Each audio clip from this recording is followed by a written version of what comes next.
ആ നീ നല്ല സ്വഭാവം പഠിച്ചോ? താണ്ടുണ്ണി വാ, എന്നാ രണ്ടാൾക്കും കൂടിയാ. എനിക്ക് അവൻ തരില്ല ചെറിയച്ചാ. ചേച്ചിക്കും കൊടുക്കണം കേട്ടോ. കുറച്ചു കൊടുക്കാം. ഈ പൊതി എന്താ ചെറിയച്ചാ? ഇത് നിങ്ങൾക്കല്ല, ഇത് ചെറിയമ്മയ്ക്കാ. വേണ്ടടി, തുറക്കണ്ട. വല്ല മഹാരോഗം പകരില്ലെന്ന് ആരറിഞ്ഞു? മഹാരോഗം? ആർക്ക്? ഈ വീട്ടിൽ എല്ലാവർക്കും എന്തോ മഹാരോഗം ഉണ്ട്. അതൊന്നും ഇല്ലാത്തവർക്ക് അത് പകർത്തണ്ടല്ലോ. ചോവേന്തി? ആ എനിക്കറിയില്ല. അമ്പിയർത്തിയിലൂടെ പാടത്തും പറമ്പത്തൊക്കെ നടക്കണുണ്ട്. കാര്യങ്ങളൊക്കെ ശരിക്കും നടക്കണുണ്ടോന്ന് അറിയണല്ലോ. എടി സുധേ, മിണ്ടാണ്ടിരിക്കടി. അവളുടെ ഒരു വർത്താനം. എന്തിനാ മിണ്ടാണ്ടിരിക്കുന്നേ? ഇവിടെ എല്ലാവരുടെയും വിചാരം കോലത്തെ തമ്പുരാട്ടിയാന്നാ. എനിക്ക് അങ്ങനെയല്ല. എന്താ എടുത്തി പ്രശ്നം? ഒന്നുമില്ല.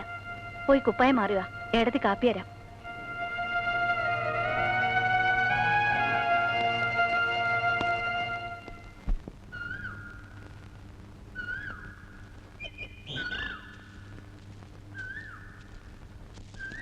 ഏയ്, ഇതെന്താ ഒറ്റയ്ക്ക് തപസ്?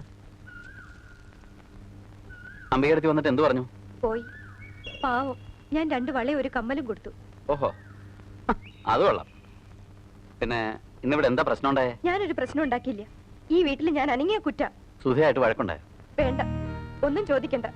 ആരെന്ത് പറഞ്ഞാലും ഞാൻ കേൾക്കണം. ഞാൻ പറയാത്ത കാര്യം കൂടി പറഞ്ഞുണ്ടാക്കും. ഇന്ന് അടുക്കളയിൽ വെച്ച് എന്റെ കൈയൊന്ന് പൊള്ളി.